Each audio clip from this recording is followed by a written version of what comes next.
तुलसी विवाह की पौराणिक कथा इस प्रकार है। एक बार शिव ने अपने तेज को समुद्र में फेंक दिया था। इससे एक महातेजस्वी बालक ने जन्म लिया। यह बालक आगे चलकर जालंधर के नाम से पराक्रमी दैत्य राजा बना। इसकी राजधानी का नाम जालंधर नगरी था। दैत्यराज कालनेमी की कन्या वृंदा का विवाह जालंधर से हुआ। जालंधर महाराक्षस था। अपनी सत्ता के मद में चूर उसने माता लक्ष्मी को पाने की कामना से युद्ध किया, परंतु समुद्र से ही उत्पन्न होने के कारण माता लक्ष्मी ने उसे अपने भाई के रूप में स्वीकार किया। वहां से पराजित होकर वह देवी पार्वती को पाने की लालसा से कैलाश पर्वत पर गया। भगवान देवाधिदेव शिव का ही रूप धरकर माता पार्वती के समीप गया, परंतु माँ ने अपने योग बल से उसे तुरंत पहचान लिया तथा वहां से अंतर्ध्यान हो गई। देवी पार्वती ने क्रुद्ध होकर सारा वृत्तांत भगवान विष्णु को सुनाया। जालंधर की पत्नी वृंदा अत्यंत पतिव्रता स्त्री थी। उसी के पतिव्रत धर्म की शक्ति से जालंधर ना तो मारा जाता था और ना ही पराजित होता था। इसलिए जालंधर का नाश करने के लिए वृंदा के पतिव्रत धर्म को भंग करना बहुत आवश्यक था। इसी कारण भगवान विष्णु ऋषि का वेश धारण कर वन में जा पहुँचे, जहाँ वृंदा अकेली भ्रमण कर रही थी। भगवान के साथ दो मायावी राक्षस भी थे। उन्हें देखकर वृंदा भयभीत हो गई। ऋषि ने वृंदा के सामने दोनों को भस्म कर दिया।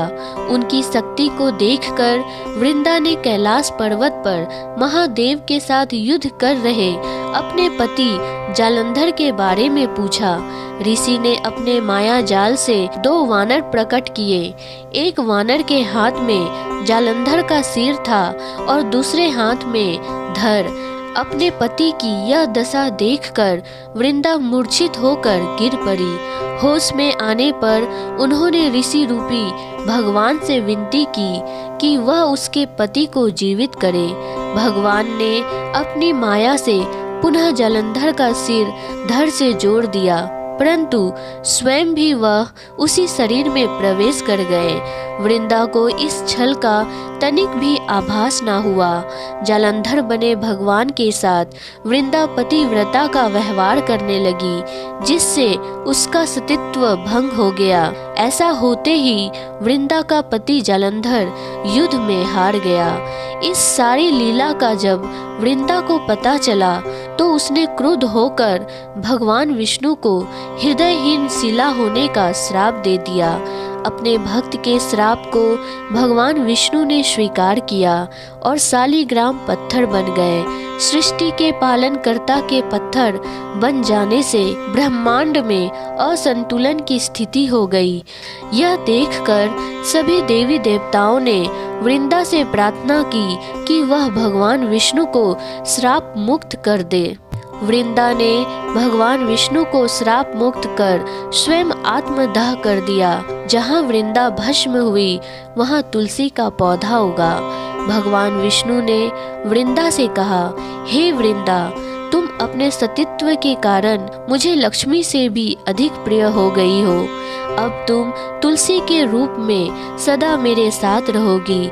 तब से हर साल कार्तिक महीने के हरि प्रबोधिनी एकादशी का दिन तुलसी विवाह के रूप में मनाया जाता है। जो मनुष्य भी मेरे शालिग्राम रूप के साथ तुलसी का विवाह करेगा, उसे इस लोक और परलोक में विपुल यश प्राप्त होगा। ऐसा माना जाता है, जिस घर में तुलसी होती है वहाँ यम के दूत भी असमय नहीं जा सकते।